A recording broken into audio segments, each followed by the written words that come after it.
Now Benhadad, king of Aram, got all his army together, and 32 kings with him, and horses and carriages of war. He went up and made war on Samaria, shutting it in.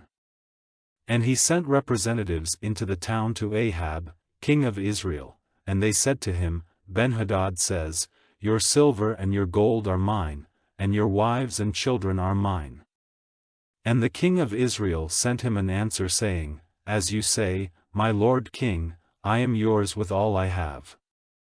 Then the representatives came back again, and said, These are the words of Benhadad, I sent to you saying, Give up to me your silver and your gold, your wives and your children, but I will send my servants to you tomorrow about this time, to make a search through your house and the houses of your people, and everything which is pleasing in your eyes they will take away in their hands.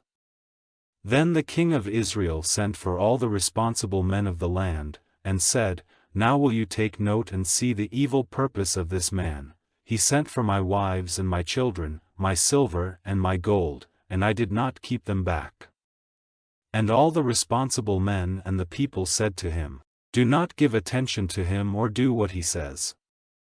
So he said to the representatives of Benhadad, Say to my lord the king, All the orders you sent the first time I will do, but this thing I may not do.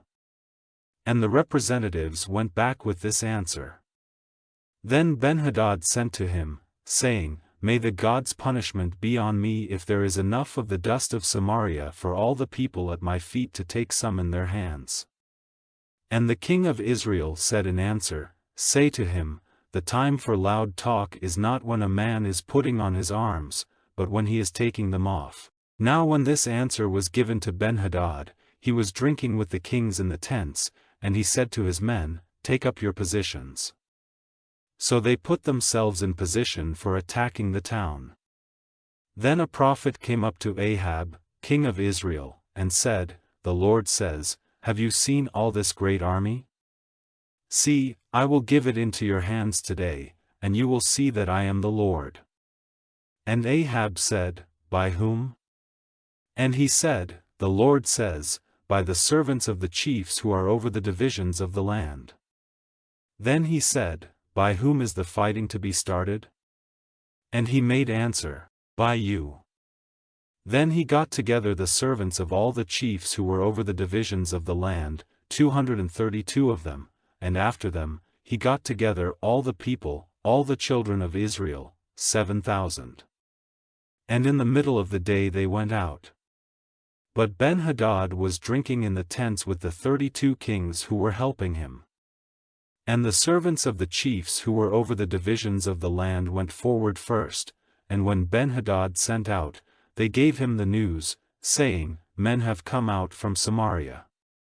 And he said, If they have come out for peace, take them living, and if they have come out for war, take them living. So the servants of the chiefs of the divisions of the land went out of the town, with the army coming after them. And every one of them put his man to death, and the Arameans went in flight with Israel after them, and Benhadad, king of Aram, got away safely on a horse with his horsemen. And the king of Israel went out and took the horses and the war carriages, and made great destruction among the Arameans. Then the prophet came up to the king of Israel, and said to him, Now make yourself strong, and take care what you do, or a year from now the king of Aram will come up against you again. Then the king of Aram's servants said to him, Their God is a God of the hills, that is why they were stronger than we, but if we make an attack on them in the lowlands, we will certainly be stronger than they. This is what you have to do, take away the kings from their positions, and put captains in their places, and get together another army like the one which came to destruction, horse for horse, and carriage for carriage, and let us make war on them in the lowlands, and certainly we will be stronger than they. And he gave ear to what they said, and did so. So, a year later, Benhadad got the Arameans together and went up to Aphek to make war on Israel. And the children of Israel got themselves together, and food was made ready and they went against them. The tents of the children of Israel were like 2 little flocks of goats before them, but all the country was full of the Arameans. And a man of God came up and said to the king of Israel, "The Lord says, because the Arameans have said, 'The Lord is a God of the hills and not of the valleys,' I will give all this great army into your hands, and you will see that I am the Lord." Now the two armies kept their positions facing one another for 7 days. And on the 7th day the fight was started, and the children of Israel put to the sword 100,000 Aramean footmen in one day. But the rest went in flight to Aphek, into the town, where a wall came down on the 27,000 who were still living. And Benhadad went in flight into the town, into an inner room. Then his servants said to him, "It is said that the kings of Israel are full of mercy, let us then put on haircloth, and cords on our heads, and go to the king of Israel, it may be that he will give you your life." So they put on haircloth, and cords on their heads, and came to the king of Israel and said, "Your servant Benhadad says, let me now keep my life." And he said, "Is he still living? He is my brother." Now the men took it as a sign, and quickly took up his words, and they said, "Benhadad is your brother." Then he said, "Go and get him." So Benhadad came out to him and he made him get up into his carriage. And Benhadad said to him, "The towns my father took from your father I will give back, and you may make streets for yourself in Damascus as my father did in Samaria. And as for me, at the price of this agreement you will let me go."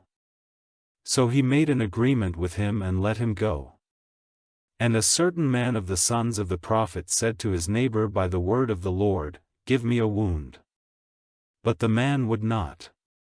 Then he said to him, "Because you have not given ear to the voice of the Lord, straightway when you have gone from me a lion will put you to death." And when he had gone, straightway a lion came rushing at him and put him to death.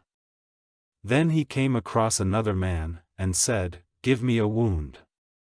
And the man gave him a blow wounding him. So the prophet went away, and pulling his headband over his eyes to keep his face covered, took his place by the road waiting for the king. And when the king went by, crying out to him he said, "Your servant went out into the fight, and a man came out to me with another man and said, 'Keep this man, if by any chance he gets away, your life will be the price of his life, or you will have to give a talent of silver in payment.' But while your servant was turning this way and that, he was gone." Then the king of Israel said to him, "You are responsible, you have given the decision against yourself." Then he quickly took the headband from his eyes, and the king of Israel saw that he was one of the prophets. And he said to him, "These are the words of the Lord, because you have let go from your hands the man whom I had put to the curse. Your life will be taken for his life, and your people for his people."